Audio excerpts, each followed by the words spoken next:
Hello, everybody. Welcome to episode 3 of Movies with G-Rose. You're still watching? You're still tuning in? I mean, I'm a little shocked. I mean, if I was you, I don't. Okay, Tyler, don't trash your own show. That's not a good view. Okay, well, I'm actually recording this after the fact. Today we're gonna have Scotty on, my friend, and we've already recorded it. I think it turned out pretty well. We're gonna be talking about Spider-Man, the entire saga, all of the films, Tobey Maguire, Andrew Garfield, Tom Holland, the whole shebang. Um, if you're listening to this on Spotify or Apple Music, it's available everywhere. It's available on podcast apps. It's available on Google Podcasts. It's available on YouTube in video format. If you're confused as to where to find all of these things, go to anchor.fm/with GROSE. That's going to give you the links to every platform it's available on. It usually hits Spotify and YouTube first and trickles down throughout the next couple days. So, maybe if you want to see the video element, I try to pull up some, I have a camera on me. I try to pull up some different visual aids on the internet, kind of what I've reviewed things, whatever. You get the gist. Um, in just a few short moments, I'm going to be getting Scotty on the line. He's a great friend of mine. Again, thank you so much for watching. And hey, this is going to be a long episode. It's like an hour 40 at least. So you don't have to listen to the whole thing at once, but if you listen to a little bit, maybe come back in a day or so. YouTube, Spotify, it's going to save your position. Come back. I see the retention rates. I know that you guys are leaving after like 20%. Watch the whole thing. It's all gold. It gets better as it goes. I'm drinking a beer, so I'm going to get a little bit. Look at me. I'm talkative. I'm loose. Whatever, you get the idea. Thank you so much for watching, listening, whatever. This was a great episode. I love Spider-Man. I hope you do too. Don't get too upset if I trash one of the movies that you really enjoy. Have a good one. I'm gonna go get Scotty on the call. Okay, 1 second. All right, so I've got my buddy Scott here. We've been friends for a while now, and we're both really into movies. Scotty actually works at a movie theater himself. I like to ask all of my guests when they first get on, um, what what was the year or the age or whatever when you first kind of started watching movies in a more active way and kind of rating them and judging them, and what's like your most favorite movie you've seen recently? Hold on a sec. Alrighty. All right, so I would say that started getting into movies seriously, like probably uh, probably around like last year, maybe 2 years ago. You actually gave me the idea when you started showing me like your Letterboxd, and you let me kind of like play around with it a little bit. Um, I still don't really rate movies like that seriously. Like I don't really try to analyze them. It's usually for me if it's good and I like it, then obviously it's good, and then otherwise if it's bad, then it's bad. But usually I like the movies that I go see. The last movie that I saw, I think was fuck. I'm trying to remember. It might have honestly been Doctor Sleep, which was the sequel to The Shining, which I actually really enjoyed that one. Uh, yeah, that was the last movie I watched, and then yeah, I do work at the movie theater too, so free movies gang for life. Okay. For sure. So I actually haven't seen Doctor Sleep, but I'm reading The Shining right now, and I plan to read Doctor Sleep as well. So maybe I'll see the movie. I heard it was decent. Okay, so Yeah, it yeah, was go ahead. really well done, I'd say. So yeah, Okay. Well, today, as you know, we're talking about Spider-Man. Uh, Spider Man. all of all of this is kind of a vehicle for you to talk about Spider-Verse near the end of this podcast because you really want to talk about it, and I Yeah. figured we might as well talk about Spider-Man in general because he's like, I mean, Spider-Man's like my favorite superhero. I've got Spider-Man stuff everywhere in my room. So, I would I would say that he's probably like the fan favorite amongst like everyone worldwide. Like Spider Man is like probably the most popular superhero. he's pretty far up there. I mean, Spider-Man was probably the most popular for a while, and there's a reason for that that I'll get into. Mhm. But I guess Yeah. Iron Man gave Yeah. him some pretty good competition, I'd say. Yeah. So, a little background. Spider-Man first came out in 1962. That's when the first comic came out, and the creator was actually Stan Lee. Stan Lee has done a lot of The Marvel goat. stuff. Right. He's credited as being like the father of Marvel, and for a lot of stuff, he actually hasn't like he's not the top creator for all of the Marvel things, but in the case of Spider-Man, he really was, one of the chief creators of Spider-Man. And he said Hmm. that he got the idea for Spider-Man because there was a huge teenager demand for comic books, and so he wanted to create a character with which teenagers could identify with, and that's kind of how Spider-Man came to be. Which makes sense why he's kind of like a fan Wow. favorite. And then 100%. to jump into the movies, so we were actually talking about like we were trying to think of because here's the thing, superhero movies and shows have been out for a super long time, like 70s and 80s, but for the longest time they weren't taken seriously. They were very silly. They weren't trying to be a real movie. They were just trying to be like capitalizing on wacky, funny superheroes, bing bang, you know what I mean? Like Like really, Adam West as Batman, yeah, dude. Like that exactly, shit like is like really silly cheesy stuff. pajamas as the costume Right. or whatever. So I made a little timeline. The so the first so okay, the Superman movies, the original Superman movies, started in 1978 and went until 1987. And those were pretty cheesy, but they were like trying to be a little serious with it. Like they were starting Hmm. to make a little bit of a real movie, but still pretty cheesy. Then the original Batman movies were from 1989 until 1997, and those were super cheesy with like Jack Nicholson and the ice skating with Dr. Freeze and like the bat suit with the nipples. I mean, super cheesy Yeah, stuff. But of again, course. starting to be a little bit more serious and adult, but a little all over the place. Then in the year 2000 was when we got like the first real superhero movie, and that was X-Men. The original X-Men movie came out in 2000. And Gee. I'd say that was like the first time they tried to make like a real movie that had superheroes. And then 2 years later, that's when the first Spider-Man movie came out, and Spider-Man. that kicked off most of the Marvel universe. I mean, sure, X-Men is Marvel, but most people don't even know that. So Spider-Man was, yeah, the first Spider-Man came out in 2002. You had never seen the Tobey Maguire movies until we watched them, right?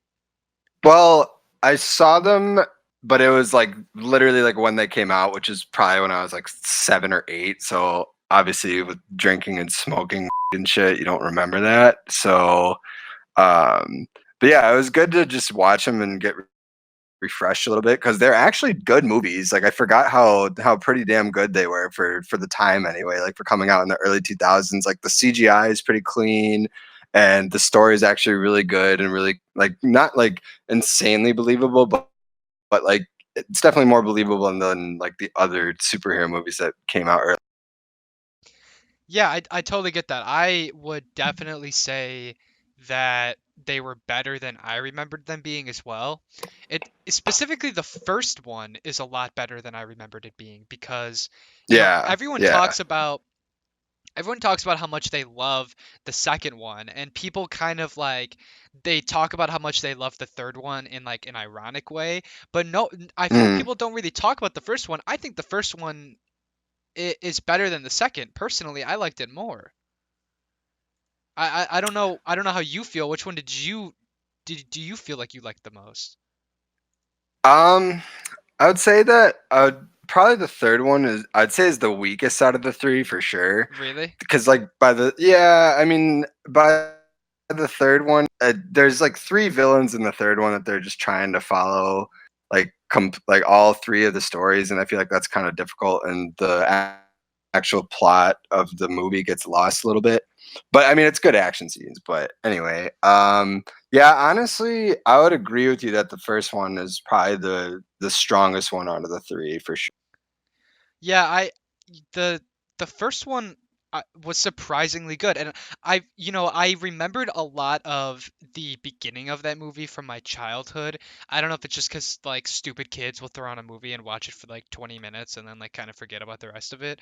But I forgot kind of that like the beginning of that movie, he gets bitten by that spider in the very first scene. Like they immediately kick it Yeah, off. literally like the first 5 minutes in the movie, he's already bit by the spider, and Right. it's And like, damn, and dude, then it's shit's like going down already. exactly like they get right into him playing with his powers, having fun with it. And that's a really smart idea because these movies, here's the thing. The best part of most superhero movies is the part where they learn how to use their powers. And Yeah, and this, I mean, they didn't really have a lot of superhero movies to go off of. They had X-Men, but even X-Men is kind of a film where like everyone already has their powers for the most part.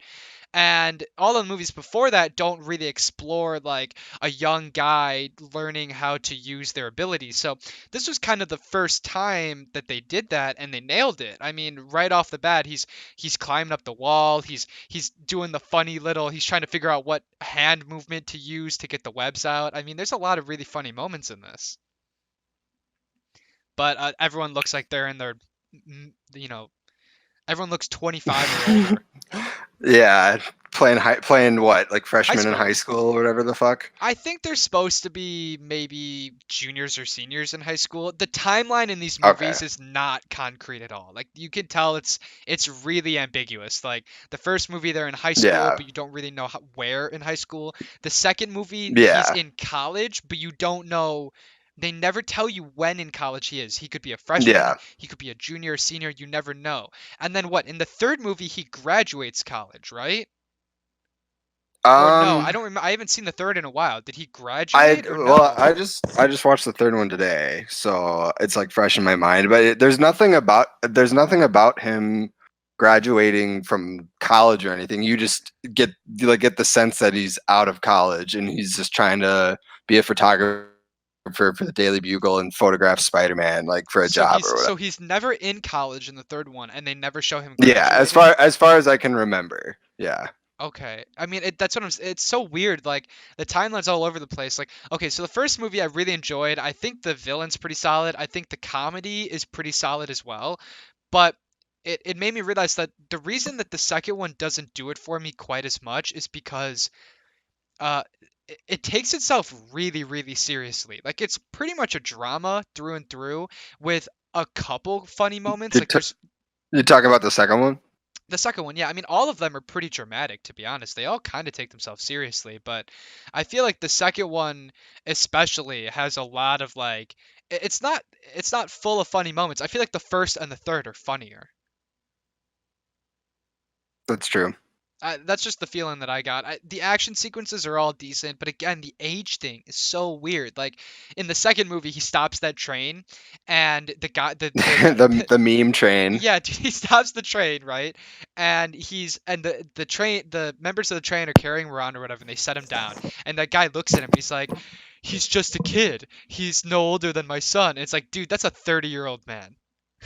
Yeah, he You needs like a know? beard though to really. He needs a beard to like really sell it though. He can't Like just fucking. like it feels like these movies are what we would get if Tobey Maguire fast forwarded. Like if we got like four or five more I'm sorry, four or five Tom Holland films, like when he got older, like I could see these movies being a lot like those, a little bit more serious, a little less funny, but still very much Spider-Man. But in these movies, like they're trying to be like he's a high schooler in the first one, and he doesn't seem like he's in high school. The second one, he's supposed to be like younger than me, but he's clearly Mhm. 26. You know what I mean?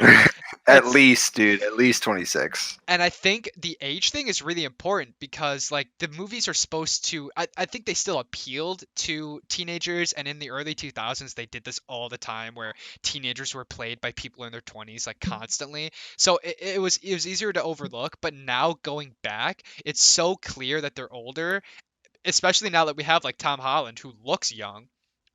It's Hmm. so clear that he's older, and I feel like it throws the morality off of everything. Like it makes things feel a lot different when you're not quite sure like how old he's supposed to be. Like it's a different movie, you Like, know?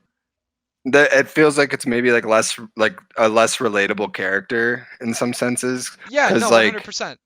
like Spider-Man's supposed to be like, I think a lot of people are a fan of his because like they like resonate like with his story a lot, and when it's like you don't know what age group he's supposed to be in, it's like that kind of might like throw them off a little bit and Yeah. make them like think it's like, oh well shit, like I don't like, how am I supposed to relate to this if he's like 20 years older than I am at the time of the movie, you know, like Yeah, and I definitely think that maybe that's why I like the first one even more, because at least he's in high school, so you can kind of be like, oh, he's a high schooler.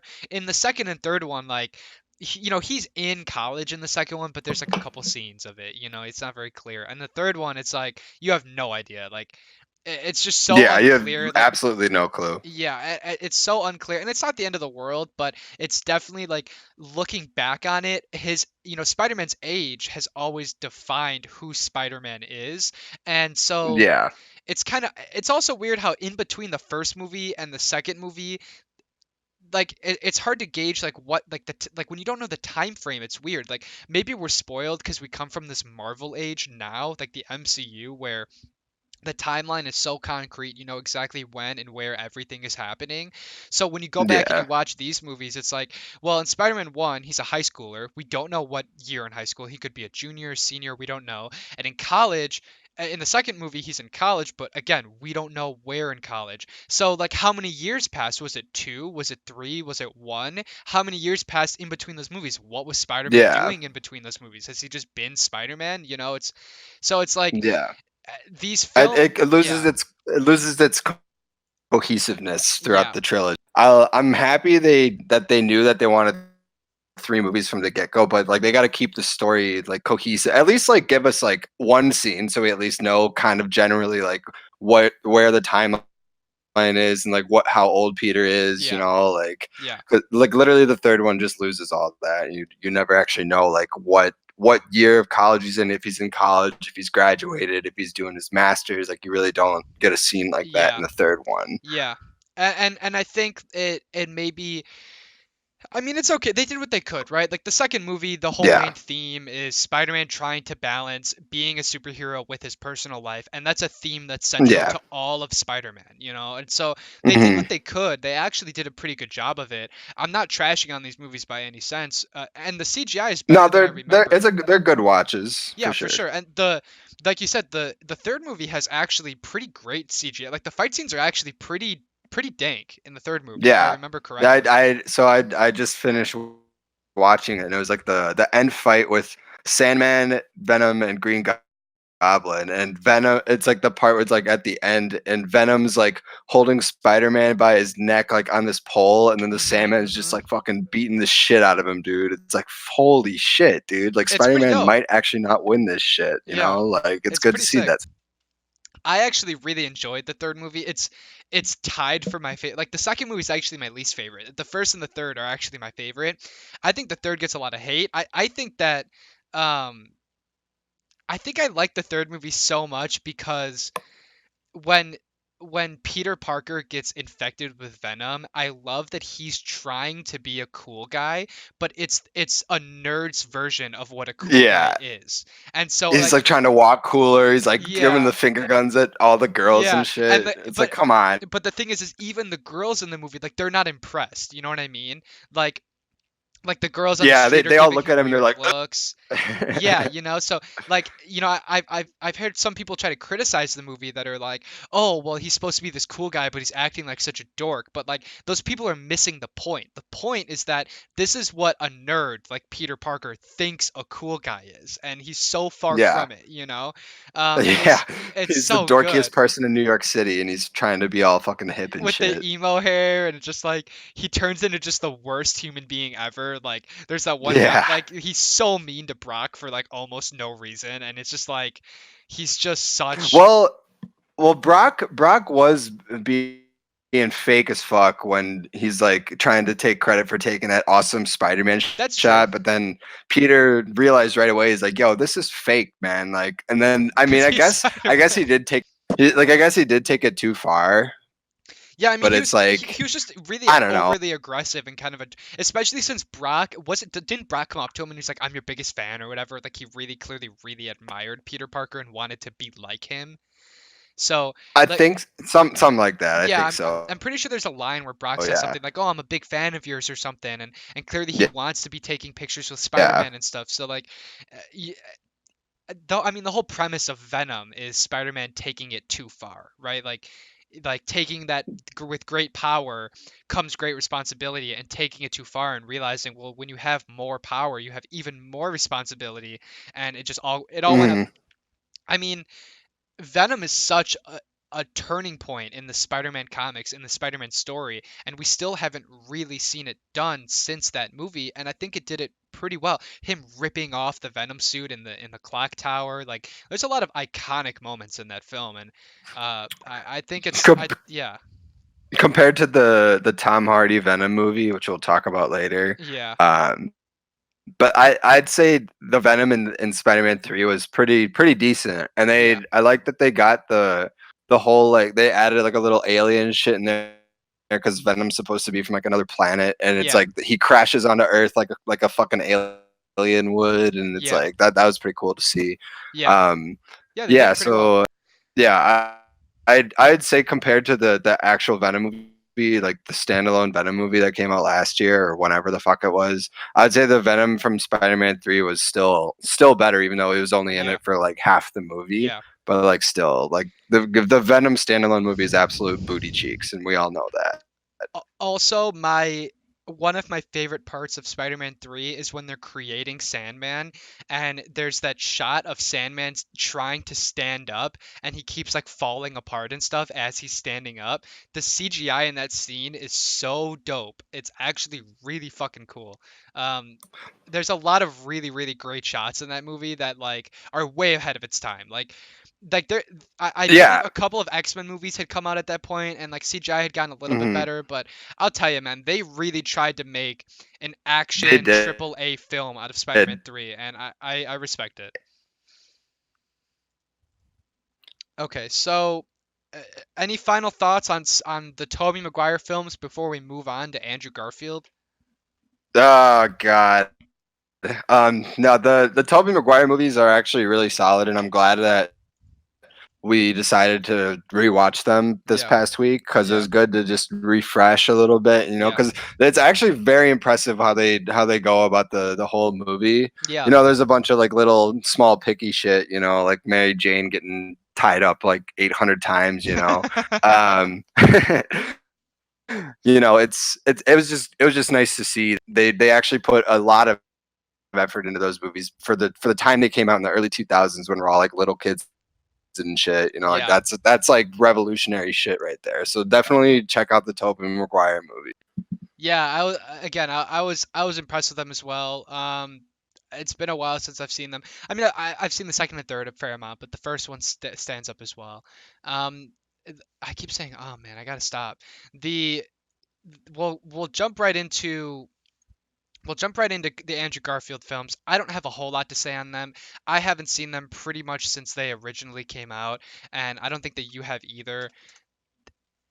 Here's the thing. The original Tobey Maguire movies nailed they did pretty well with Peter Parker. They nailed the dramatic side of Peter Parker, the Yep. struggles that Peter Parker go through. And to be honest, the Spider-Man stuff isn't bad either, but there are very very few comedic moments in that in the suit with Tobey Maguire. Like when he's Spider-Man, he doesn't quit much. I think in the second film, he has like one or two funny lines when he's in the suit.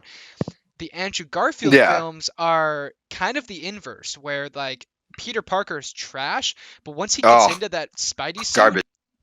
once he gets in the suit though, he's pretty funny and he's constantly making jokes and he's constantly using humor. But all of that humor and all of that like cares like charisma and stuff, it goes out the window in the worst way possible when he takes off the suit. So when's the last Yeah. time you've seen these Well, movies? What's your opinion of them?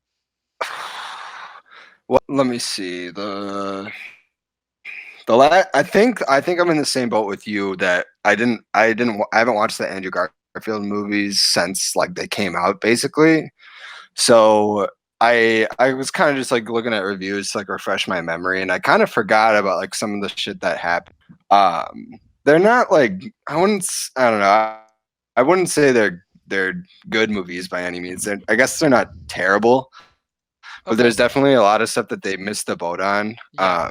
I think I was telling you this earlier, but my thing is that Andrew Garfield is not a fucking Peter Parker. You know, Peter Yeah. Parker's supposed to be like the dorky kid in school, not like the hottest guy Yeah. on like in the fucking Yeah. entirety of the city. But I think what happened was that since he was not a good Peter Parker, it's kind of hard the rest of the fan base to like relate to that.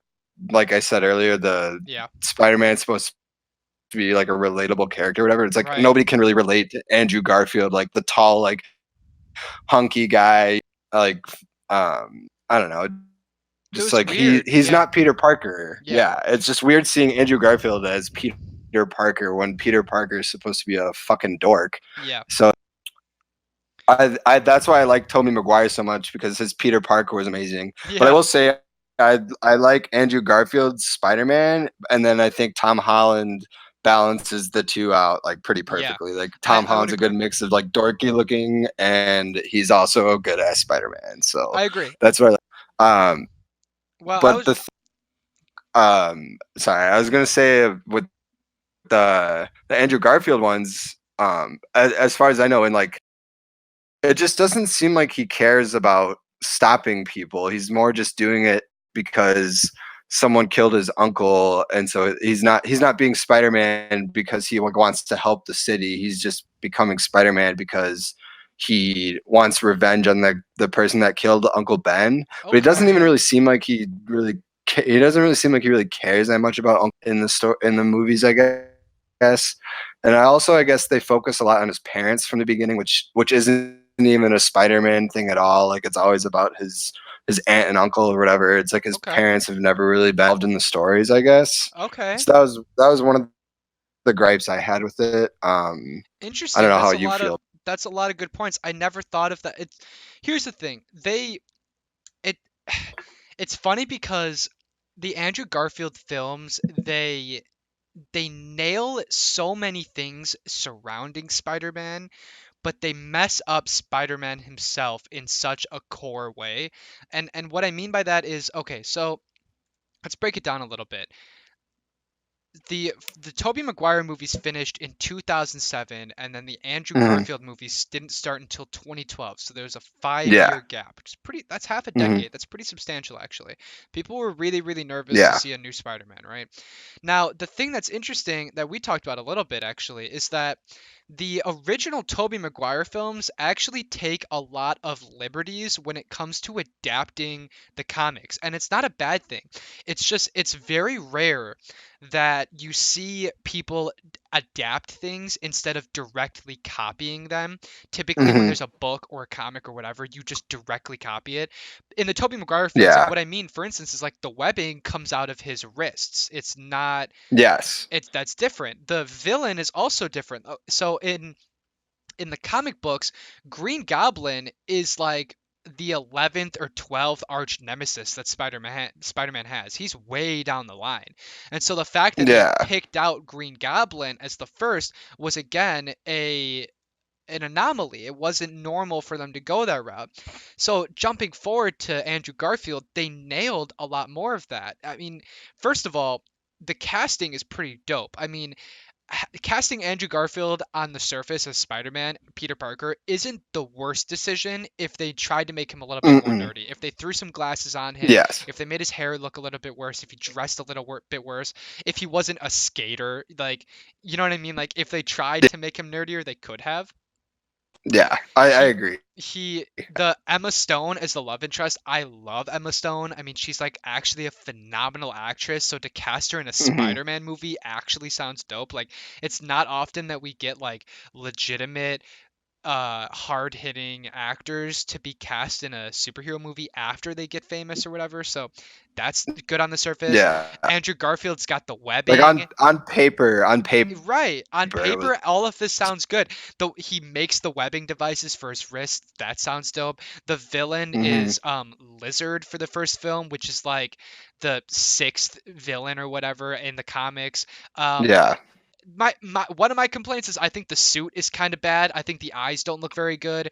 And coming off of the In the first one, in the first one, I would agree the suit is shit. But the yeah, second one, the suit like somehow gets upgraded it's better. to god. Yeah, Okay, well, I was just like in the Tobey Maguire films, the suit is honestly amazing. It's probably one of, if not my favorite Spider-Man suit, the way that they have the raised webbing and stuff. So to come off of that suit into the Andrew Garfield flat, not really that colorful, the eyes don't look all that interesting.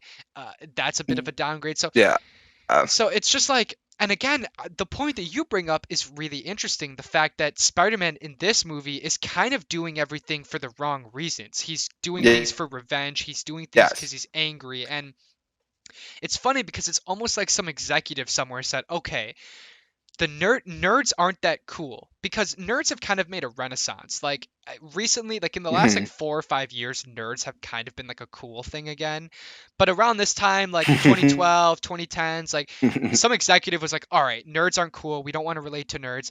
Let's try to make this guy like a loner dude that girls are gonna fall, like preteen girls are gonna love this guy. He's a misunderstood skater guy, and he's just trying to he's just yeah. trying to, he's just trying to be Spider-Man, dude, but like his uncle died, Spider like it's Man. dripping with angst and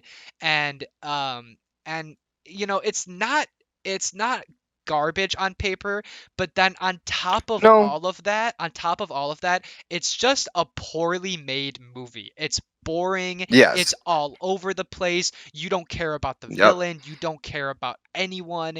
It's just a poorly And made film. I it's just poorly written and also one of the other things that I noticed was and I think it's in the second one, but anyway, when he first encounters Rhino, Rhino's like driving the truck through the fucking city or whatever, Oh, and really? and yeah, and so Andrew Garfield, instead of like trying to help and save the civilians, Andrew Garfield is like on the window of the truck, just like throwing quips at fucking Yes, Rhino, and it's yes. like, dude, like, and it's while Rhino is literally driving this truck through cars and shit, and it's Yeah, like, bro, it's like you gotta give a shit, man, like you're yeah, fucking Spider Man, dude, yeah, like, and so it just seems like Andrew Garfield's Spider Man just doesn't care, and it's like that's the whole point of Spider Man. He's trying to save fucking everybody, like that's why Tobey Maguire and Tom Holland will always be better. It's because like that just didn't seem like Andrew Garfield. It's like, bro, like come on, dude, like get your shit together, man. Like yeah. Well, okay, so here's what I'll say. And Spider-Man 2 capitalized on this even harder. Spider-Man's pretty good in the suit. Like he's not like okay, they do two things in the suit that the Tobey Maguire movies didn't do a lot of. The Tobey Maguire movies did it a little bit, but they do it a lot more in these movies. Two things. Spider-Man is a lot funnier and quippy. He's quipping all the time. He's really funny. He's using that yeah, humor. And the other thing is he's really, really acrobatic, and that portion of it comes with mhm, better CGI. When you have better CGI, yeah, you can like I remember the opening for this film. It's the same scene that you're talking about. He's like juggling all of those like canisters and stuff of like the explosive yeah, material or whatever while he's hanging on the web, and he's like doing all of these like acrobatic things, and he's like this scrawny spider looking creature, and like that's awesome. I love all of that yeah, stuff.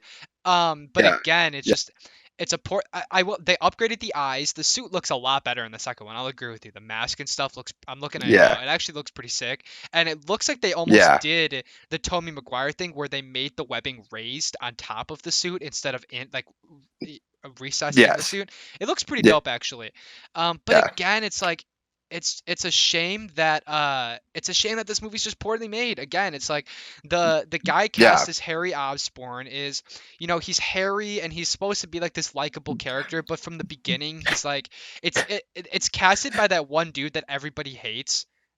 Dane Dane Dane DeHaan. Dane DeHaan, double D's, Yeah, bro. dude. That guy Yeah. sucks at acting, man. Holy fuck. Wait, He's dude, there's this movie he was in called Valerian, the City of a Yep. Thousand Planets. If you, And he's this is like garbage. off Spider-Man, but yeah, dude, it's straight up dog water, bro. It's Yep. so fucking bad, Dog bro.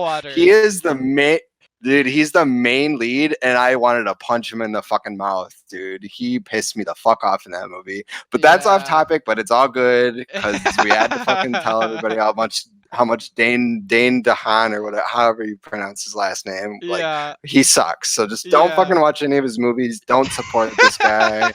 Anyway, He was in Chronicle, man. Uh, stupid. I and don't even. he was in a movie called A Cure for Wellness that was okay, but yeah, All right. Well, he's okay. he's Well, pretty bad, dude.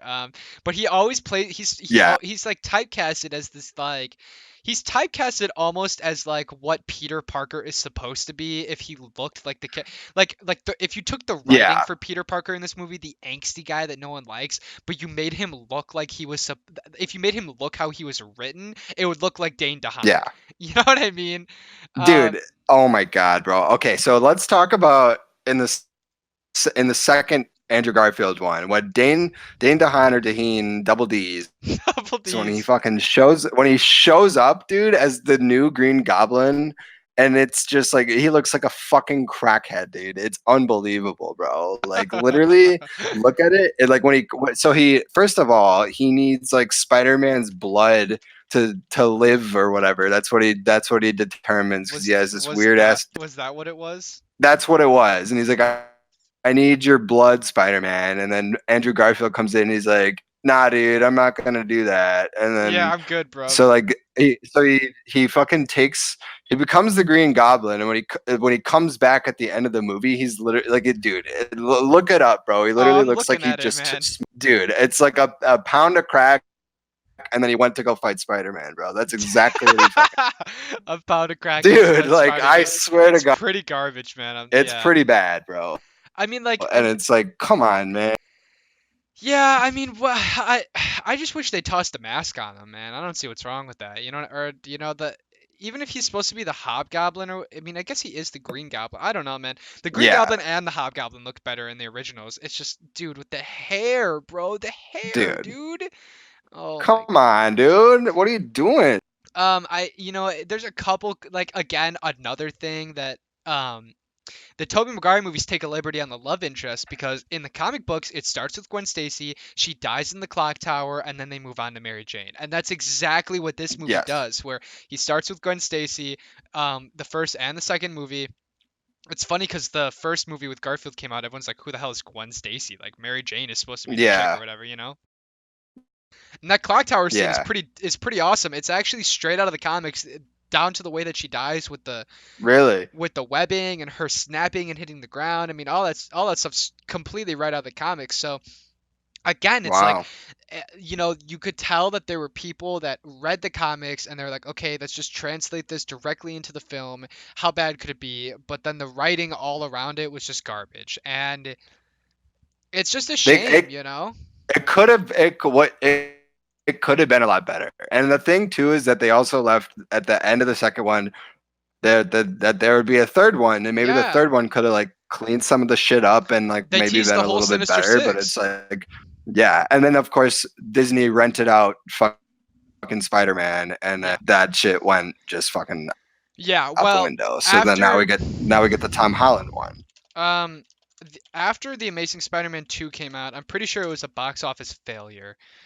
Well, okay, it made $709 million, so that's not terrible. But well, I wouldn't okay, call it a fail, but no, no, no, it's not at all. It actually made 202 million in the United States and 500 million overseas, which is pretty surprising. It popped off overseas.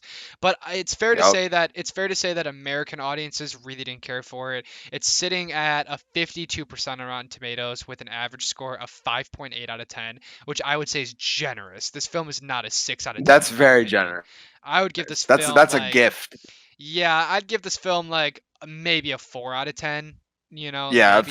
and maybe four is even generous. Yeah, I'd give it like a three and a half, bro. Again, That I and haven't seen these in a while, so it's not completely fair for me to rate it. But Dude, True. it's so weird. Like the I guy Mark Webb, mean, the guy that directed this dude, like the only other thing that people have heard of is 500 Days of Summer, which is a good movie. So I don't know what the hell yeah, happened. yeah.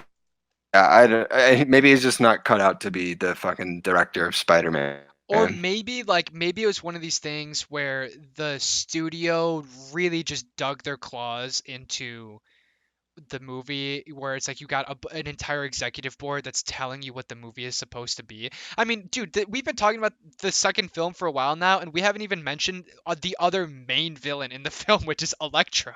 It's like Yep. it's Well, just like that's because it's so forgettable, dude. That's why. yeah, it's just like, dude, it's Jamie Foxx, another great actor, and it's like Yep. he's just Yep. wasted on this terribly written Wasted. cliche role. Like it's just Jamie Foxx looks like Peter Parker should look. He's like the nerdy dude or whatever, and Yeah. it's just a He's mess, man. dude. Okay. Let's talk. Jamie Foxx's Electro, like before he becomes Electro, is more dorkier than Andrew Garfield's fucking Peter Parker. Swear to Yeah, God. that's what I'm saying. Like he's like that's it baffles me, dude. It baffles me that they're. Baffles. It's like, dude, some executive was like, all right, well, Spider-Man's supposed to be relatable to nerds, but actually we're gonna make him relatable to skaters. But then we're gonna villainize the nerdy guy. It's just like Yeah. it totally misses the mark of the morality of what Spider-Man is supposed to be. Like you said, he's doing it for all the wrong reasons. He's doing it for revenge. He's doing it because he has to. One thing that I really Yep. appreciate about the Tobey Maguire movies that I don't think any of the other Spider-Man films do, including really the Tom Holland films, is they are constantly showing, at least in the first film, in the first Spider-Man Tobey Maguire film, they're constantly showing him like saving people and doing things around the city as a superhero. And superhero Yep. films today don't even do that. Like you watch Avengers or like Nope. Captain Marvel or whatever, like they're never doing normal superhero saving normal people thing. They're, It's always some arch villain, it's they're always not saving the like world or saving the city. It's never like they're interacting not with regular people. they're not like going out of their way to like save kids about to get run over by a car Right, like they're way Spider-Man past that does in the already. You know what Tobey I mean? Maguire ones. Yeah. Exactly, dude. Yeah. In the Tobey Maguire movies, he's constantly saving people, and like they do it a Yep. little bit Like in the Garfield films, but not much. yeah. They don't do it much in the Tom Holland films. I mean, in Homecoming, I guess they do, but in Far From Home, it's like, and in most of the Disney films, it's like, even then, it's these giant threats that they don't have time for, like, oh, I'm saving so and so, or I'm doing, in Tom Holland, we'll get to Tom Holland, Yep. but I mean, let's just jump into We'll Tom get to Holland. Tom Holland. Let's jump into it. I mean, okay, so Dive in, dude. Fuck it. Andrew Garfield ended in 2014, and then Civil War came out in 2016. Civil War was the first time that we saw Tom Holland as Spider-Man. He wasn't in it a Yep. lot, but in that giant fight scene at the very end, Spider-Man shows up. He shows up quipping. He shows up funny. He shows up tiny and acrobatic. Yep. And In the little like streetwear like fucking like like oh, well, you're right. sweater Yeah, thing. before he shows up, Robert Downey Jr., Tony Stark, goes to his house at his apartment and surprises him and interrogates him. And Yep. that's how it starts. Yep. And then later he shows up in the suit. But like you said, dude, Yep.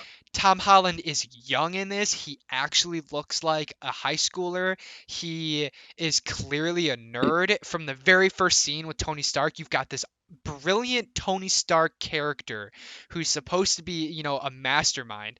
And he's impressed with the technology that Spider-Man Peter Parker has created. That's such a good way to set up the Yeah. character. You've got this mastermind Yep. that's appreciating what this kid has done, and that immediately you've set up Peter Parker as a smarter and more innovative superhero than any of the other Peter Parkers before him. Yep. And then later on, he finally again, yeah, like you said, you see him in the stupid suit with the sweats on and stuff, and then he gets upgraded finally. But dude, he a looks so fat young. They upgrade. make him look so young in these films, and that's such a They win. yeah, He was so young then. they they did a great job with that, and that's obviously what makes it. But like I obviously Tom Holland's a phenomenal actor, He but it's really just like is. also yeah, he really is. And what like that the thing I hated is like I know Disney fucks up and ruins their movies all the time by showing their trailers, but like when they put Spider-Man in the fucking trailer, like I get it, you gotta do your marketing bullshit or whatever, you gotta get your toys made or whatever so people come buy this shit. But it's like if they had left that as a surprise when Can you Spider-Man, like when imagine? Tom Holland Spider-Man shows up, it would Can be you, unbelievable, dude. man, can you imagine if they The kept theater's it under jaw would wrap? Can you yes, imagine if dude. they kept it under wrap and no one The knew that theater's Spider-Man was getting jaw rebooted? would have just fucking dropped, bro. Because it's like we weren't expecting that at all. But it's like you show them in the trailer when it's like literally when Tony Stark's like on the roof or whatever the fuck is like, bro, Yeah. come on, man. Like we gotta if they had just like fucking left that out, it would have been 10 times better. You're right, man. That would have been crazy if they left it as a surprise. I can't even imagine how much. Man, that would be wild. But they didn't. Regardless, that is an amazing opening scene for Spider-Man. The suit is tied for me with my favorite suit, that ultra saturated red with the tiny spider and the animated eyes. This is the first time we've seen Spider-Man in real in in a live action film, not an animated, where the eyes move as he talks to make him more Yeah. expressive. Really, really great. And Yep. his um his interactions in this fight scene are phenomenal. His voice is young, you can tell he's a kid. Captain Hmm. America has a little interaction with him. Where I'm from Brooklyn or whatever, and Queens, Brooklyn, and Spider-Man's holding up Yeah. this giant building. I mean, Disney does this thing where they figure out, okay, what are the things we need to express about Spider-Man off the bat. He's young, he's nerdy, he's smart, he's strong, and he's good. And they do all of those things in just a couple scenes with really tight Yep. writing. Right off the bat, and he's poor. And they do so right off the bat. Tony Stark, he's talking to him in his bedroom. He's like, "Oh, I go dumpster diving for computers, and oh, I made my own suit, and I made my own equipment, and Yeah. oh, is this you stopping a car? Oh, he stops this car. Oh, he's in the fight, and he's fighting with Captain America and the Avengers, and he's going toe to toe with them. He's holding Yeah. his own. He's being quippy. He's making fun jokes, but it's not too much. He's being acrobatic. He's carrying giant pillars of stone. Yep. He's making references to Star Wars and Empire Strikes Back with the AT-ATs. I mean, Yep. he's doing all of these things that Spider-Man should do in such a short period of time, where like you already know that this is a worthy Spider-Man in just a few scenes, and that hypes Yep. you up for the next film so hard. Yeah. And then when when Homecoming comes out and then it's like the first scene is him like doing a vlog of like going into the fight with the Hmm. Avengers and shit. It's just like, come on, man, that's so fucking cool. Like that, I like that they had a plan. Like we talked about earlier, how the earlier Spider-Man movies just weren't cohesive with each other. But like when Disney like Sure. took Spider-Man, they knew they're like from the beginning, like this is how we want it to go out. Like this is how we want Right. Spider-Man to be like Right. introduced into the Avengers universe. Right. Well, and here's the thing is Disney movies are known, the Disney Marvel films are known for being very quippy and funny to begin with. So Spider-Man fits in really well with the universe they've already established. The MCU is not, I mean, it has dramatic moments, but overall they try to keep it pretty lighthearted. It gets darker as Yeah, it goes, of course, yeah, but um so Spider-Man already fits in really well, and it almost seems like the Disney executives, they said, okay, Spider-Man can be our outlet for like a purely comedic superhero film. Yeah, it has, almost like Ragnarok, where they're like, we want to have a property where it's mostly comedy, but it's also a superhero. Because Homecoming is yeah, mostly a yeah, comedy. It's mostly funny, and it gets dramatic towards the end, and it has serious yep, moments to give it yep, levity, but it's mostly fun. It's mostly a teen comedy, and it's a well-written teen comedy at that.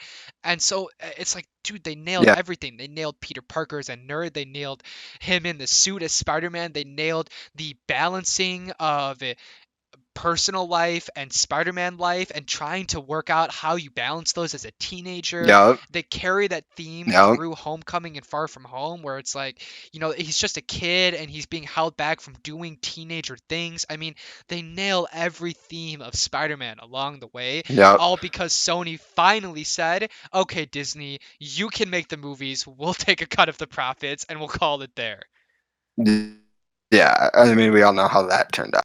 Um, I'd I had really hoped that the next, what is it, two Tom Holland movies we still got to deal with. I really hope that there's solid endings to this man's fucking journey, dude. It's fucking crazy. Well, as of right now, the as of right now, I believe there's only one more Spider-Man film on the books. There could be more. Okay. There could be more, of course. So we got Civil War in 2016. Then we got Homecoming in 2017. Homecoming is one of my favorite superhero films. I actually think it's Yeah, a it's up there for me phenomenal too. movie. Which is saying something because I mean, I'm telling you, dude, people take Spider-Man seriously. They're really scared about, especially, man, people are so nostalgic about the Tom Holland films that it's like, even to this day, man, you'll get people that are like, Tom Holland is the best, or they'll be like, Tobey Maguire is the best Spider-Man, like Tom Holland, Yeah. and you get this feeling that there's so much nostalgia baked into those original films that it's like, how are you ever Yeah. going to live up to the hype of what was Yeah. Tobey Maguire? But Tom Holland, again, dude, Spider-Man Homecoming is hands down one of my favorite Spider-Man films, if not my favorite Spider-Man film. I have it a 9 out of 10 with a like. I mean, man, it is just funny through and through. It's lighthearted, it's colorful, it's funny, It's it's popping. young. It's popping, dude. That's a great way to It's put it. fucking popping, dude. Dude, It's they popping off, dude, they dude. put all this time into the beginning of it of him saving the city and he's interacting with the New Yorkers and Yep. like you said, there's the very beginning of it where, he's vlogging his experience. So he's young, he's new, he's vlogging his It's experience. fresh, dude. Yeah, they're reminding you Some fresh fucking subtly legs. they're subtly reminding you of Civil War and what happened last time, but they're doing it in a fun way.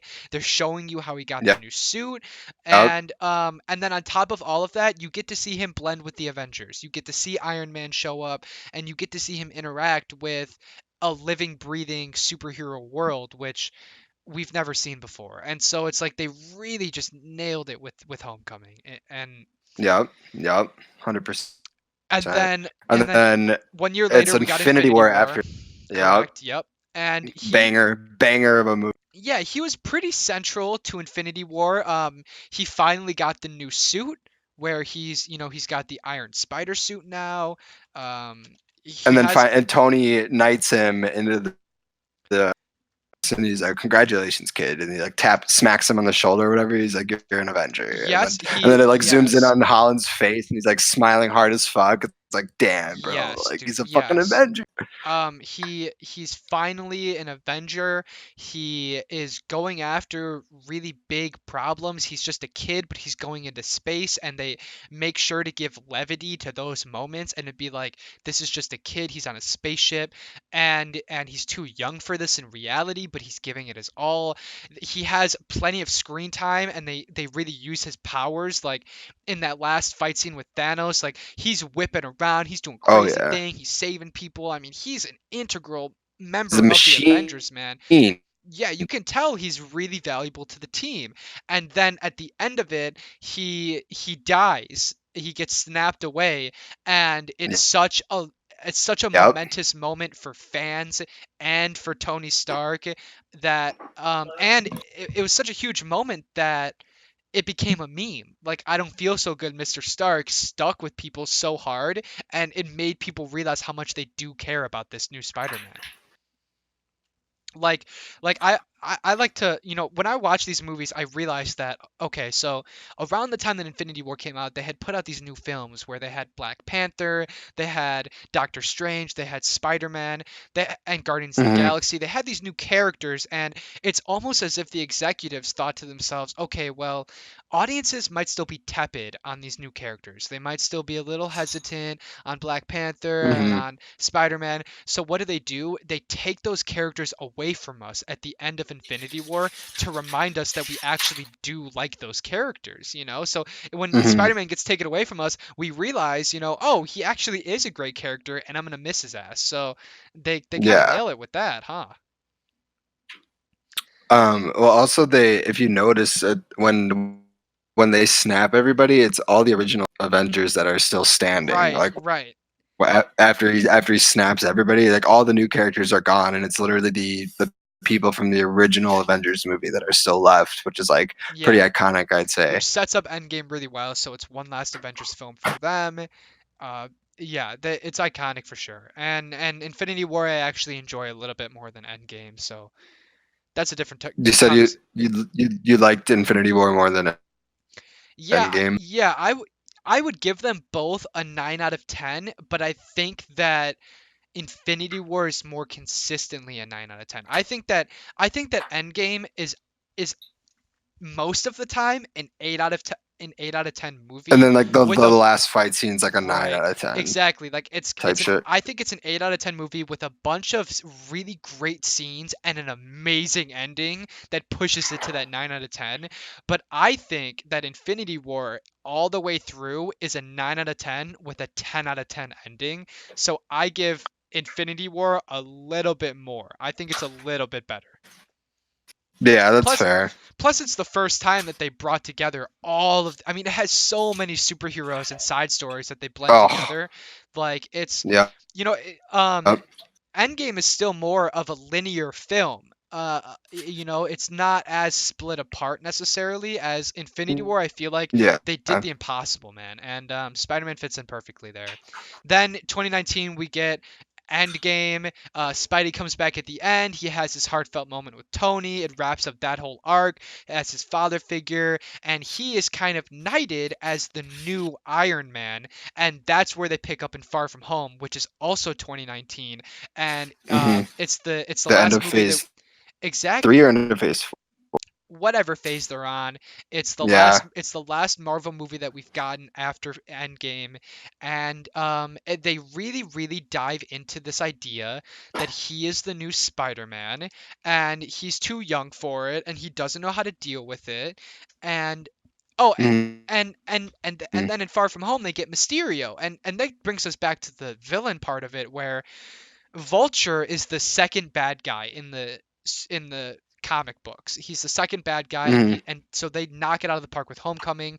Dude, the moment in Homecoming where he shows up to pick up his date and fucking Vulture opens the door, Oh, dude, man, I that shat myself, unbelievable, dude. bro. I mean, so great with Michael Keaton casting, Yeah. like I said earlier, casting a name brand actor into a superhero movie. I mean, you don't see it a whole lot. So, and then later Hmm. on we get Mysterio, which is, pretty early on in the comics, and he was great. Jake Gyllenhaal is awesome in that film. He really is. Um, when he somehow manipulates Peter to give him the Edith glasses, that was like Yes. that Evil for me Dead, was I'm the that sold hero. it for me. Yeah, that shit's so. But yeah, like when he did that, that like sold me. I'm like, man, this guy's like actually like really manipulative, and he he did his job because he was able to let Peter give him the glasses for Christ's sake. Yeah. And I say that I'm reading a little bit of a review right now from some of my friends. I really enjoyed Far From Home. I think that the Mysterio sequences are really great, and They're really, I think really they're great. really fun. It's weird because The first half of this movie drags a little bit, I would say, simply because Mysterio is so clearly. I remember watching this movie in theaters and I'm thinking Jake Gyllenhaal is a great actor. Why does he seem like he sucks right now? And that's the why you kind of you kind of realize that like he's trying to be this generic good guy because later on when he turns, it's more obvious that he's playing a role. And I'd say the movie really doesn't pick up until he turns into that bad guy. But even Yeah, still, I would it's a funny teen comedy. You can tell they're still carrying through those themes of like Spider-Man trying to be a teenager while also being a superhero. But like every superhero movie, the end has a little bit too much CGI fighting, which you tune out a little bit. But all in all, man, it's a worthy sequel.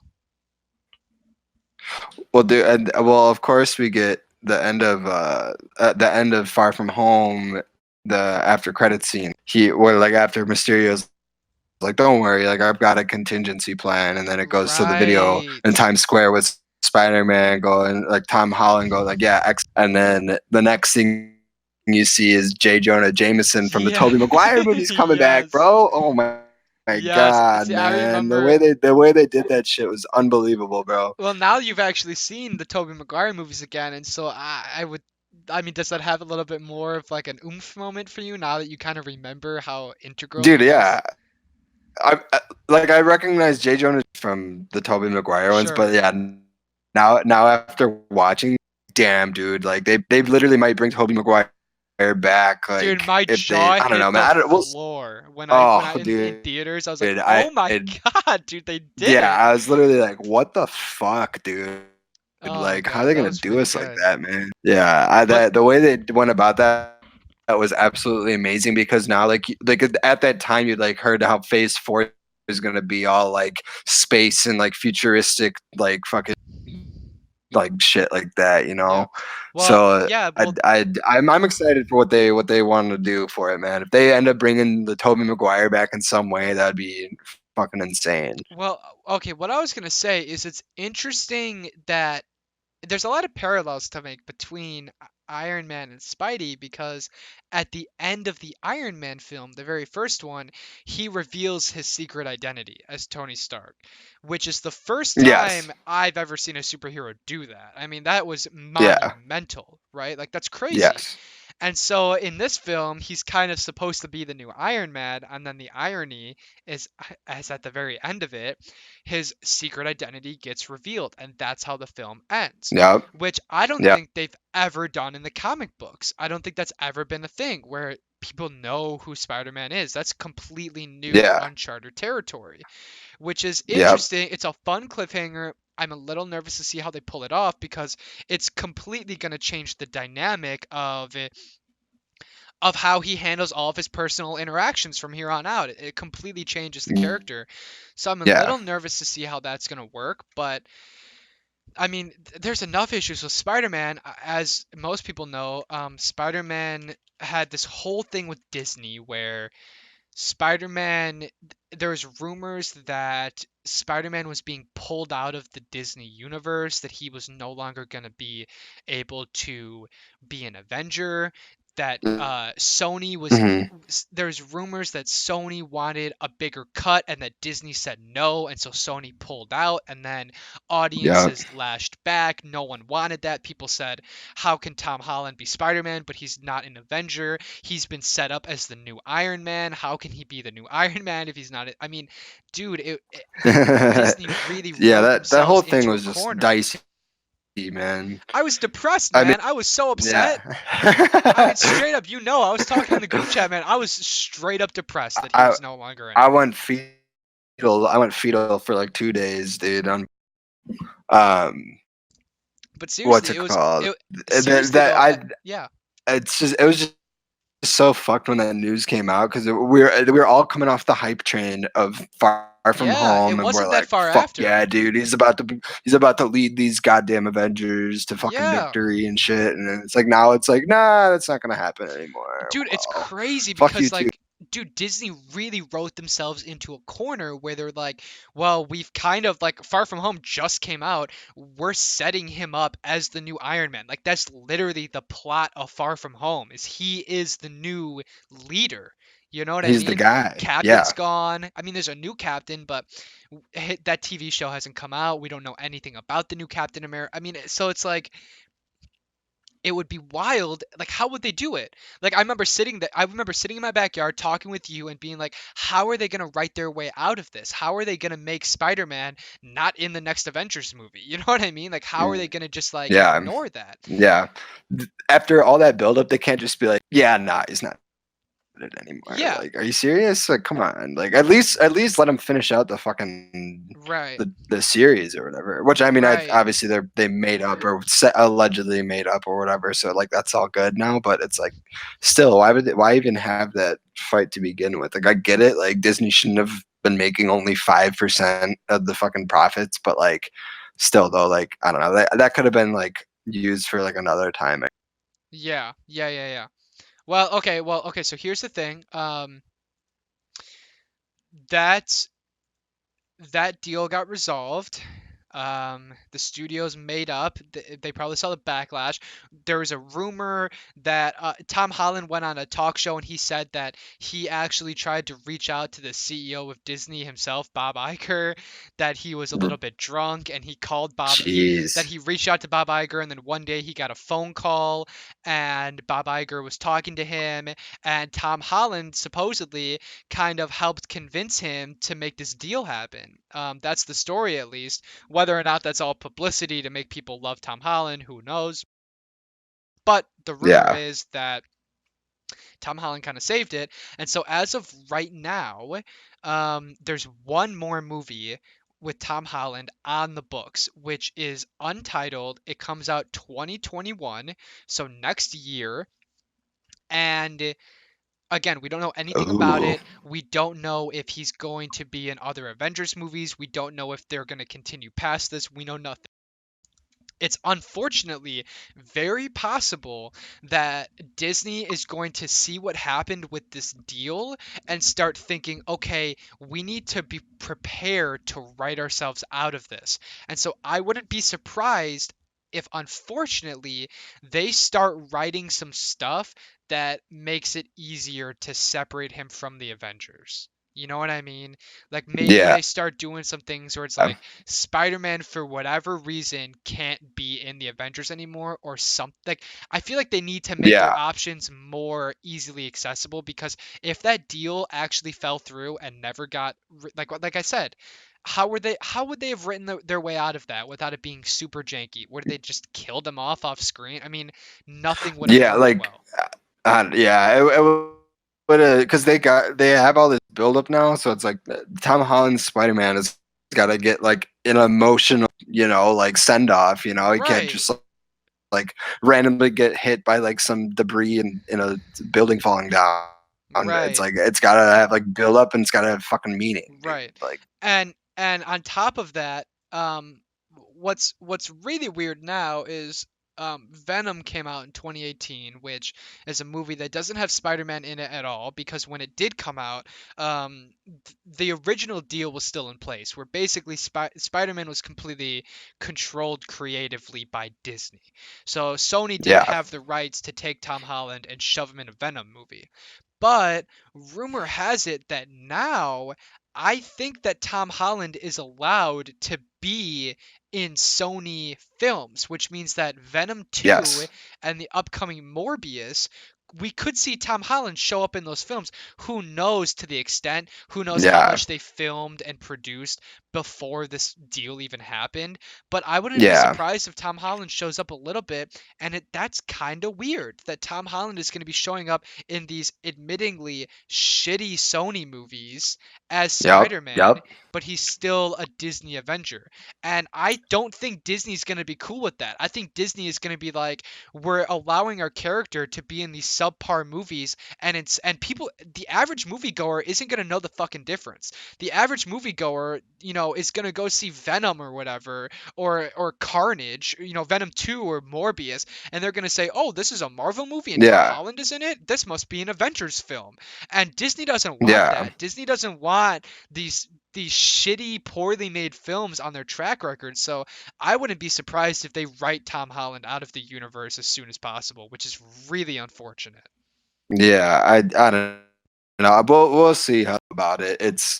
I feel like it's either going to be really great or really bad, but Yeah, we'll cross that bridge when we get there. yeah. I To move on, let's talk a little bit about some miscellaneous stuff before we dive into Spider-Verse. guess. Venom Hit 2018. the I never saw it. garbage, dog Did, shit movie. Don't see yeah, it. I never saw it. You saw it?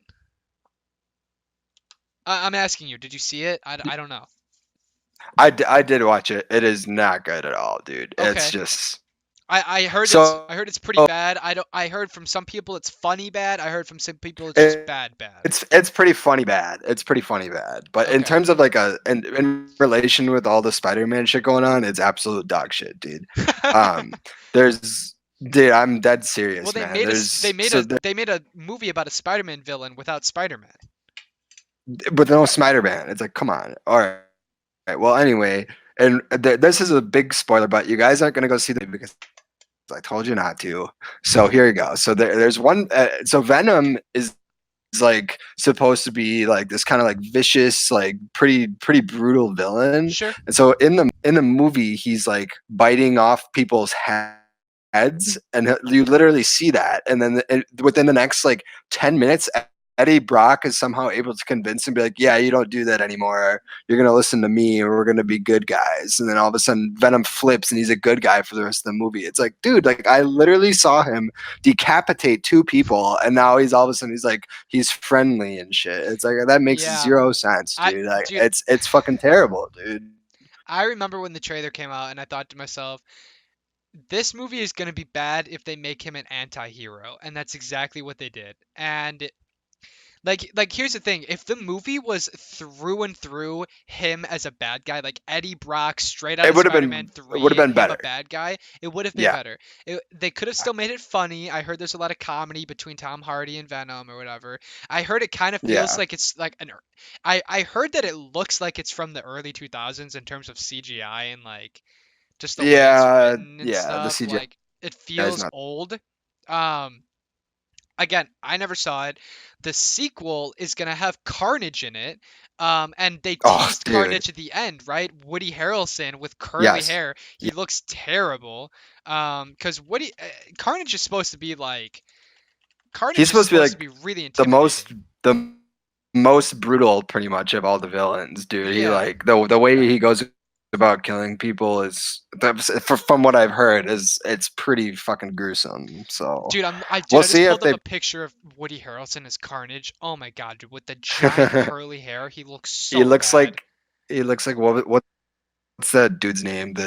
James what's his face that committed that shooting like in 2012 or I don't whatever. know, man. He He looks looks garbage. like dog shit, Dog dude. But water. I mean, I don't know. We'll see. We'll see how the yeah, it's absolute booty water, dude. But we'll see. Well, it's We'll funny. see how they play Carnage because he's like really his. If he's in a movie, it should be rated R for how brutal he's supposed to be. Well, here's the thing: is originally before the Tobey Maguire films ended, there was a rumor that there was going to be a Spider-Man 4 featuring Carnage. Because at the end of Hmm. Spider-Man 3, they actually tease that Venom isn't gone. There's the small amount of venom that the scientist was studying, and there's also one shot where a tiny sliver of venom survived in the last fight scene on the skyscraper. Like they set it up that Venom's not done. They clearly wanted to make another movie, and it got canceled. Yeah. It wasn't supposed to be just a trilogy. They were planning to just go with it, and it didn't happen. The reason I bring this up is because Carnage is from the same dimension or planet or whatever that Venom is from, except Carnage doesn't require a host. I don't believe so. I could be wrong about that. But Venom has different powers. I mean, Carnage has different powers. He can shapeshift. He can kind of sling around, similar to Spider-Man, similar to Venom. Hmm. And he's like you said, he's brutal. He's supposed to be like a rated R, complete sociopathic killer. And what happens is he's so evil that Spider-Man and Venom team up to defeat Carnage. That's the Yes, story. I believe I heard that.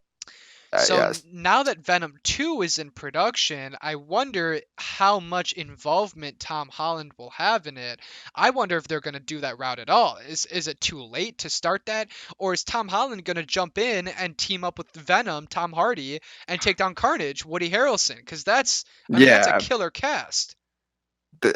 And also, cause since Venom is now good after the first movie, I mean, it makes sense that Tom Holland would team up with him to defeat Carnage. You know, Right. like one of Yeah. Well, my it's coworkers today was like, "Oh, he might still turn." I'm like, "Really, dude? It's like they literally wasted half the movie making him a good guy. Like well, yeah, he's and definitely that's a the good thing guy." is in like you said in the first Venom movie, the justification for why he becomes a good guy doesn't make any sense at all. He just becomes a good guy because Tom Hardy tells him to. In the comics, Yeah, it makes sense because Venom does it because he has to stop Carnage. You know what I mean? Like, that's a good justification. That's a yeah, good way to make him a good guy. But now yeah, that doesn't matter because he's already a good guy. Um, the first Venom movie was directed by the same guy that directed Zombieland 1 and 2, which aren't oof. amazing. But Venom 2 is being directed by, oh, what is his name? He played the Andy Serkis. Andy Serkis has done a lot of it films as mocap where he is not actually in the film but they use his face and stuff. Like he Yeah, was in the Hobbit and Lord of the Rings films. He was in the Planet of the Apes films as the main guy. yeah. He's been in a ton of stuff, but he's directing this film. He hasn't directed really anything all that interesting. He directed Mowgli, which no one saw. Um, Okay. the 2018 Mowgli, whatever. So I don't know. There's some good people attached to this. I oh my God, wait, is this confirmed that Tom Holland is going to be in Venom 2? Um, Did I'm you looking. Google that? I'm looking on Letterboxd and it says that J. Jonah Jameson and Spidey are going to be in Venom 2. I don't think that's confirmed though. I'm gonna go ahead and say that that's speculation. Um, Yeah, yeah, that's fair. yeah, that's I don't think that's confirmed yet at all. It would be crazy though. So yeah, we got those garbage films out of the way. Let's talk Yep. about the video game real quick. The 2018 game, pretty amazing. Oh, Um, fire, dude. Unbelievable. they brought all the suits in. The story Every is suit you could really ever think of, dope. dude. Yeah. It's older Spider-Man. Doc Ock is really great. They got all these other villains that come in. The end of it is beautiful. The final fight scene is amazing. I Beautiful, mean, dude. the game really makes you feel like you're Spider-Man. Makes you feel like you're Spider-Man. I mean, it's a killer game. It's Dude, one of my favorite of last year by far. just from the beginning, I know you said God of War was your favorite game last year, right? And you said Hmm. Spider-Man was like the second. I would say that's about right. Yeah. Yeah. Yeah, for me Spider-Man is probably the my favorite game of last year 2018 I whenever played the it fuck it came twice. out. Dude, it's the fact that you start off like and you get like the little scan of Peter Parker's apartment and it's Yep. like he's got an eviction notice and all this shit's like on the floor and then within the first 15 seconds you put on the suit, you jump out the window and you start swinging out You're in New in it. York Yeah. City and you're on your way to Fisk Tower because there's like a Yeah. shootout going on. Yeah. It's fucking Yep. the start of that game is unbelievable, Yep. man. And then you start to when you jump out the window, it tells you how you're supposed to swing through the buildings. And you just get to swing through New York as you go up to Fisk Tower. And the Yep. city, I don't know what they did, but they made it look so realistic and so goddamn beautiful. It's Yeah. fucking unbelievable. They brought all of the suits in and they're all free. None of it's like, you know what I mean? You got the Tobey Yeah. Maguire suit, you got the Tom Holland suit, and you can just pop them on. They've got all the little Easter eggs around the city of, the Wakanda embassy. You've got the Doctor The Strange Doctor Strange, building. yeah, you The, got and you yeah, can you're able to like take pictures of the all that Avengers shit and you get more Tower. suits and more The powers. after Yup. after You can Far From jump Home off the after Far From Home came out, they added the Night Monkey suit and the updated Tom Holland suit, and those were free to Yep. download. I mean, really killer game. I mean, for real, the combat is They amazing. Dude, I still boot up that game and just mindlessly swing around to this day. It's it's fun, man. You can literally just get a group of like eight guys and just kick all their ass like real fucking quick. uh, And all the action is so fluid, and then you get all the finishing moves where you like web cross across their neck with a web and then snap it down. They're dead. Shit. but yeah, the story is also great. It really is. It's a great Spider-Man story. All in all, it's The I'm fact that excited for you the next one. build the arms with Doc Ock is what makes it for like it's a Yeah, big spoiler, but like when once you hear Dr. Octavius Jack's going to be in the game at some point. 100%. Yeah, you already know that it's And Doc Ock. I mean, yeah, everyone has seen yeah, the original Tobey Maguire. Everyone but knows who Doctor Octopus is. you gotta watch the process. It's Yeah. all No, about the it's process to really get. great the way that they do it, and they take little bits and pieces from all of the different Spider-Man properties. And speaking of that, speaking of taking bits and pieces from all the Spider-Man properties, let's talk about Spider-Verse. Came out in 2018. It won the Oscar for Best Animated Film. The first movie, Yes. the first movie to beat Disney in decades for animated Yep. film. Thank God. It was Into the Spider-Verse, one of the best films I've ever seen. I've seen it more than any film I've ever seen, and I know you love Yep. it. So Yep. Dude, I literally can't talk enough about that fucking movie, dude. I the first time I saw it in theaters, and I went in blind. I knew I'm just like this is just an animated Spider-Man movie, whatever. But yeah, I literally watched it I watched it in theater two or three times, and then I watched it. I'm so glad when they put it on Netflix. I could not have been happier because they put it on now I Netflix just pretty get to quick. watch that shit. Yeah, like literally maybe like a couple months after it had been out, and I've seen it at least 7 or 8 times in the past year. I just can't even describe how fucking good it is. It's just the deep. I escalated it to probably my favorite movie I've seen of all time. Like I know it's like a big thing. So, oh, Really, you've probably seen a lot of movies. It's like, well, yeah. I sincerely think Into the Spider-Verse is hands down my favorite movie of all time. Just from the get go, all the colors are coming out and everything's just popping, man. That dude. that Okay, movie yeah. is just fucking. Well, okay. So I'll say a couple things. The story is great. It's funny. It's a new idea for Wait, Spider-Man. yep, But on top of that, what makes it stand apart is the animation is so unique. yep. You can Oh, holy pause shit! you can pause the movie at any point in time and it looks like it's straight from a comic book. And when Yes, they do the action scenes, they do these cool cutaways and these cool color flashes, and it makes you feel like you're reading a comic book movie, and it's so funny. It's it's such such a a funny banger, dude. movie. It's so funny, dude. It's got all the emotions. Man, Miles' character arc is unbelievable, and when he finally becomes Spider-Man and he has his jacket on, he's on top of that building, and then like that suspenseful music's playing, and he like pulls his mask down. It's like, all right, this is fucking it, dude. Like he's about to jump off this building and be Spider-Man, and he fucking does it. And then there's that shot after he jumps off the building where he's like the city's like upside down, but he's like rising up to it. You know what I'm talking Right, about? yes, it's like one of the Oh, most iconic shots of the film. oh, that's screensaver material, dude, for sure. Well, yeah, this film is so interesting because they do the multiple universe thing. It's Yes. filled with Easter eggs.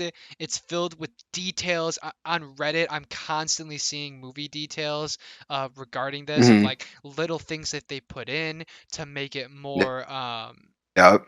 to make it more interesting. And the movie starts out, by the way, the first like 10 minutes or whatever, or 8 minutes, whatever, are available on YouTube for free.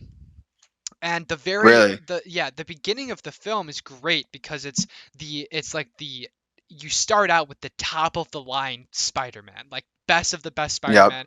And there's actually a couple In scenes his in that you probably didn't know that are making fun of Spider-Man 3. Like there's that one part where he's dancing on the street really funnily and he goes, "We don't talk yes, about this." And they cut to the yes. next part.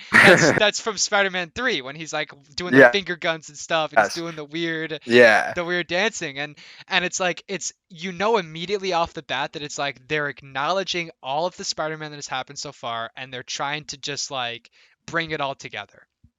Yeah. And they do that phenomenally, dude. Yeah. They literally every Spider-Man that like has come like in play, like they brought some part of that like into the Yeah. movie, which was unbelievable. Yeah. It's What so was I gonna? funny. He's so powerful in it. There's that scene very early on where he stops the Yeah. collider with his bare hand. Like he's powerful, he's funny. There's great villains in it and they take liberties. Like Doc Ock is a girl. They raise the stakes What? really early by Oh, killing off that. Spider-Man. Oh, The like very yeah. early on, the OG, the really tough Spider-Man, he dies early on and that sets up the stakes for the rest of the film. Uh, Yeah. it's Wh- really a masterful When movie. when Doc Ock like when I first saw the movie when Doc Ock got revealed, I literally dropped my jaw because I did not see that shit coming at all because Yeah, Doc Ock has literally always been a fucking guy and it's like we've never seen him or her, I guess, in and it's this a new case, like as design too. yeah.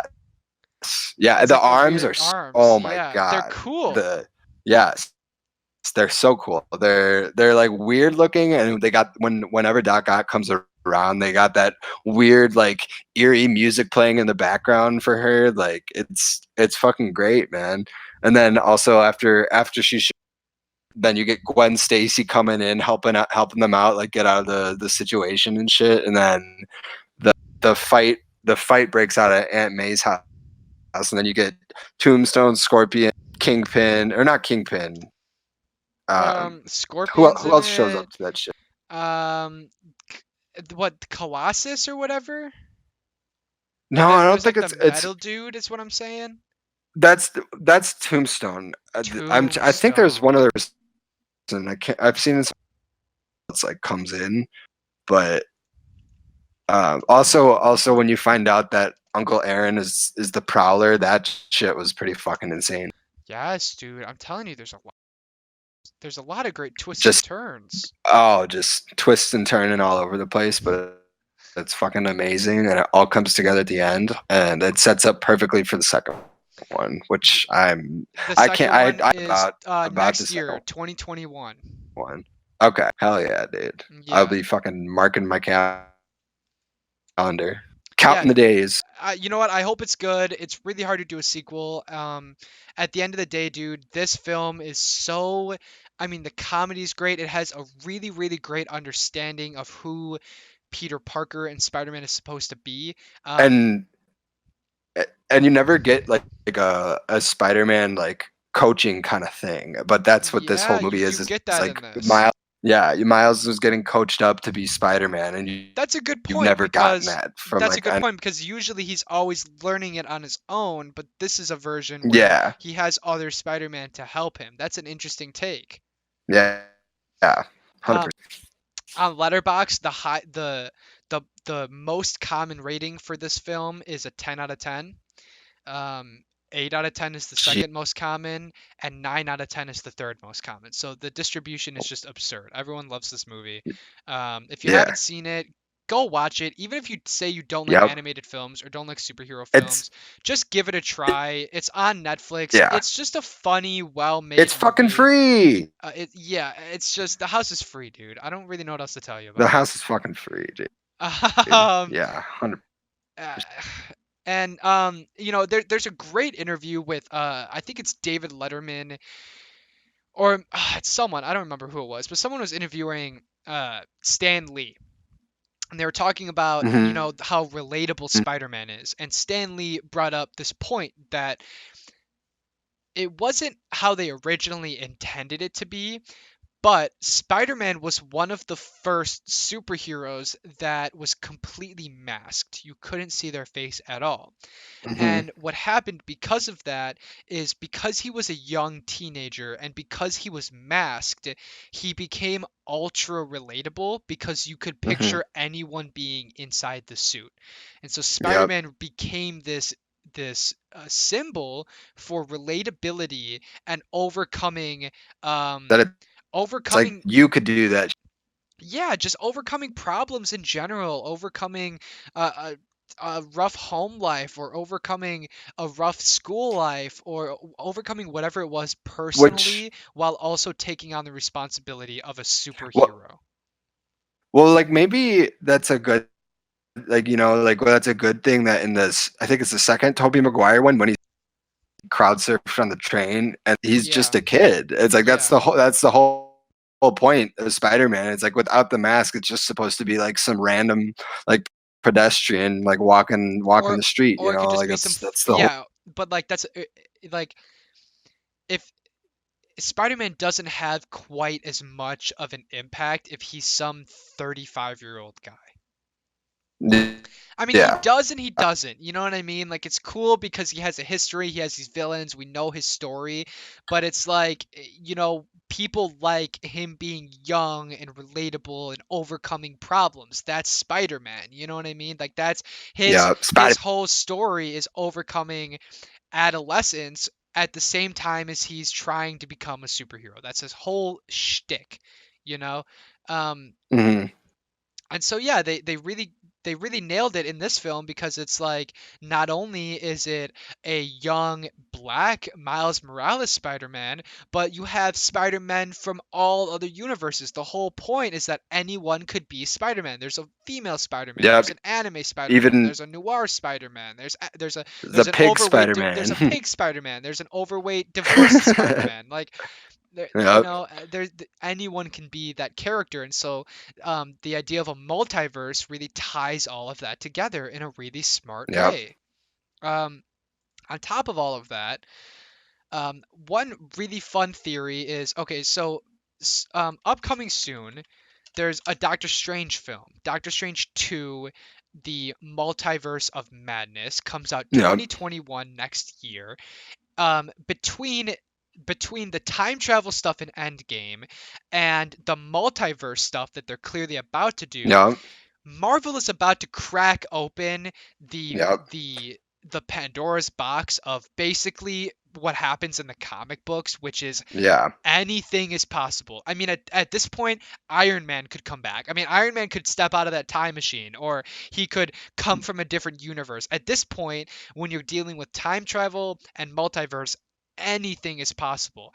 And so Yep. with Alternate realities, all that so shit. with the popularity of all of these Spider-Man properties, people are starting to wonder if what if we got some sort of Spider-Verse film, but that included all of the live action characters? What if we got Tobey Maguire, Andrew Garfield, Tom Holland, and maybe even a couple animated characters all in the same movie? Yep. That would be crazy. Be And fucking over. it could be possible. I mean, Yep. Sony would have to really spearhead it because I don't know how much they. I mean that Sony owns all of it, so really they could make it on their own. But I don't even know if they would involve Disney. It makes me nervous that they wouldn't because they don't have a great batting record. But it could be interesting to see Tobey Maguire put that suit on again. I mean, I know he's older these days, but I mean, Yep. we could have a live action Spider-Verse film, and it would Yep. kill, man. If you brought all those people back, I mean, Yep. I'd be It'd be a surprised if they weren't dude. talking to him. I wouldn't even give a shit about how good the quality of movie is. If we just got that, bro, I would be fucking. We got all the Spider-Mans and like a couple of like the people from Into the Spider-Verse like all in one movie. Like that would just fucking ripped. It would rip. And you know what? Even if they don't do that, I predict that in the second Spider Into the Spider-Verse movie, I predict there's going to be a cameo from at least one of the live action Spider-Men. Yeah. A cameo of some I sort where they somehow peek into an alternate reality that's real, a live action, and it's either Tom Holland or it's Andrew Garfield or it's Tobey Maguire or it's all three. I'm dude, one or all of them yes. is going to make a cameo in Into the Spider-Verse 2. There's no reason they don't. Yeah. Especially now that Sony has Yeah. those rights to Tom Holland, dude. Dude, the film could be done and they could just film a Tom Holland scene and shove it in there. I mean, I Yeah. definitely think they would be. I think it would be cool. I don't see why they wouldn't do it. I mean, I don't know. That's my two What cents. what would they have to lose? Like it's not like the fans are gonna be like, oh, That's what oh I'm they saying, dude. fucking Even they're if it's a Tobey quick Maguire. shot. Fuck, I mean, dude. dude, Like like, oh, okay, so they're traveling through all the different universes, and oh, they're trying to find the right universe, and oh, this is the wrong universe. Oh, this is the wrong universe. Oh, this one's a live action with Tom yeah. Holland. This is the wrong universe, and they move on from it. I mean, it could just be a quick little Yeah. whatever. I mean, like in Deadpool 2, Yeah. when you see all the X-Men in that one room, and it's like it's a quick shot. They're not staying on it, but it's like it's something for the fans, and I could see them doing It's a that. little yeah, a little tease for the fans. It's all we need. Um, Just a tease. So yeah, I mean, dude, I love that movie. Like I said, there's so many details. If you love the film, go check out like go look up movie details for Spider-Verse 2. I Yeah, mean, go do it. I've seen that movie You, 5 times, I think. I love it. I mean, I always love it. it gets better every time. It's really great. There's never a time I put it on and I'm like, oh, I'm getting bored of this. I mean, it's an Yeah. entertaining film. Um, as for the future of Spider-Man, we've got Venom 2. Well, okay, Morbius is coming out this year in July, starring Yep. Jared Leto. Morbius is like he's kind of a vampire. He's like a bat and a human mixed together. Jared Leto has gone from like I used to think he was a great actor, and then after Joker, I'm not so sure. Um, I, I I don't really know if he's gonna pull this off. I feel like Venom was so trash, and Jared Leto has a bad track record at this point that yeah. I kind of think Morbius is going to be garbage, and I think Tom Holland is going to be in it, and that kind of sucks. Um, I could be wrong, but I really don't think more. Dude, I watched the trailer. It looked pretty generic and black. I mean, I don't. It looked very gray and generic. It looked yeah. like Venom. You know what I mean? It just looked Yeah, like. kind of. So I hope I'm wrong. I hope it's good, but I don't have much hope. So Morbius is coming out this year, and there's rumors that Venom 2 is coming out at the end of this year as well. Damn. It's not confirmed. The rumored release date is October, but they might push that back if they're trying to shove Tom Holland in it. No. And that I think that's it. I think we've covered the entire Spider-Man saga. I mean, phew, talk We about unpacked it series, all, man. baby. Yeah, Man, heck dude, of a series. Tom Holland. I mean, okay, who's your favorite of all of them? I mean, I guess you can count Spider Verse if you want, but I mean, who's the Oh cream of man, the dude. crop? I like I've been saying, Tobey Maguire's the best Peter Parker, Andrew Garfield's the best Spider-Man, and then Tom Holland is the perfect balance. Well, let me say this: is Andrew Garfield a better Spider-Man than Tom Holland in the suit? Uh, I don't, I don't know, man. That's a tough call because Andrew in the second one he makes up for the first one being in the suit. He does a lot of cool shit.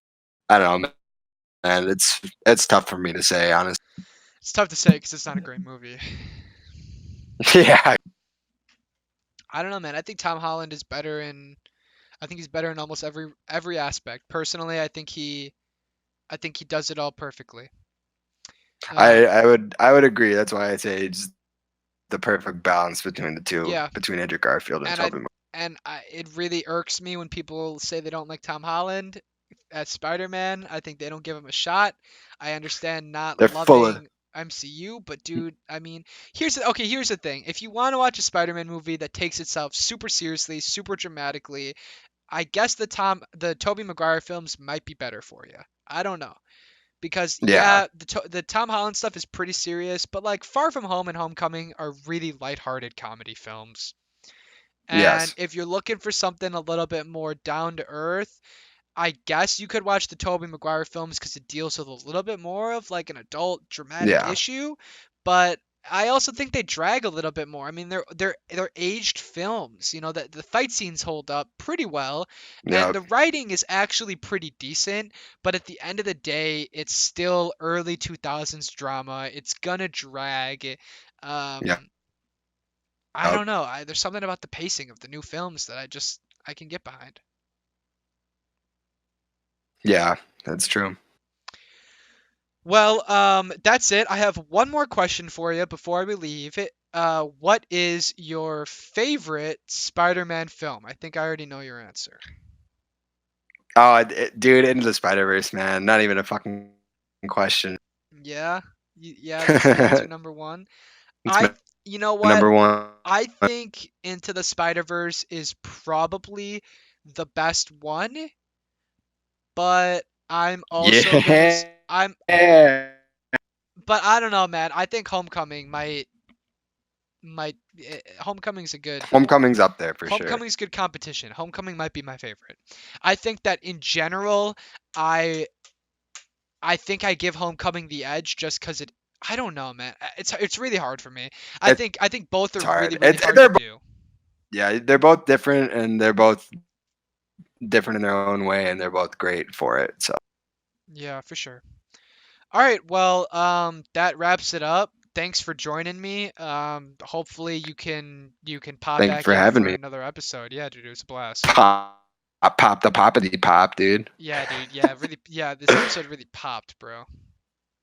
Yeah, pop. All right, man. Thanks for having me. See you later. Bye. All right. Well, that just about wraps up Movies with G Rose. A long episode today. We'll see if I upload it all in one episode. I think I'm going to, but it's gonna be a big video. Thank you for sticking around if you've watched this far. On a real note, it's been amazing to do this podcast. I can't believe we're on the third episode already. It's a blast. I mean, I don't know. I know not a lot of people are watching week to week, and I know a lot of people won't even get through this whole video. But it was really great for me personally because I love Spider-Man. I think he'd be the most fun character to swing around as, and I've always kind of had a personal connection with him. So to be able to do this podcast with Scott today was really great. Again, thank you for watching. Go ahead and follow me on Letterboxd. I'm going to put my profile in the description below. I'm also going to put the link to Scotty's profile in the description below so you can see what he rates movies. He rates them a lot differently than me. Um he's I don't want to say he's easier to impress because he's not a simpleton, but at the same time he's a little bit easier to impress. And that's not me criticizing him, but I'm just saying he has a different taste, and so you might agree with his taste more than mine. He's not quite as critical, and that means he's not quite as cynical. So we can all appreciate that. Thank you for joining me, and tune in next week. I'm not quite sure what next week's going to be. It's either going to be a video where I review the sequel trilogy of Star Wars, because I recently saw the newest one, or I'm going to try to get a different guest on, and maybe it'll be like a 2019 wrap up, or maybe it'll be focusing around a specific director. It really depends on which guest I can nail down. Again, thank you for watching. This has been Movies with G Rose. See you later. Bye. All right. Well, that just about wraps up Movies with G Rose. A long episode today. We'll see if I upload it all in one episode. I think I'm going to, but it's gonna be a big video. Thank you for sticking around if you've watched this far. On a real note, it's been amazing to do this podcast. I can't believe we're on the third episode already. It's a blast. I mean, I don't know. I know not a lot of people are watching week to week, and I know a lot of people won't even get through this whole video. But it was really great for me personally because I love Spider-Man. I think he'd be the most fun character to swing around as, and I've always kind of had a personal connection with him. So to be able to do this podcast with Scott today was really great. Again, thank you for watching. Go ahead and follow me on Letterboxd. I'm going to put my profile in the description below. I'm also going to put the link to Scotty's profile in the description below so you can see what he rates movies. He rates them a lot differently than me. He's I don't want to say he's easier to impress because he's not a simpleton, but at the same time, he's a little bit easier to impress. And that's not me criticizing him, but I'm just saying he has a different taste, and so you might agree with his taste more than mine. He's not quite as critical, and that means he's not quite as cynical. So we can all appreciate that. Thank you for joining me, and tune in next week. I'm not quite sure what next week's going to be. It's either going to be a video where I review the sequel trilogy of Star Wars because I recently saw the newest one, or I'm going to try to get a different guest on, and maybe it'll be like a 2019 wrap up, or maybe it'll be focusing around a specific director. It really depends on which guest I can nail down. Again, thank you for watching. This has been Movies with G Rose. See you later. Bye.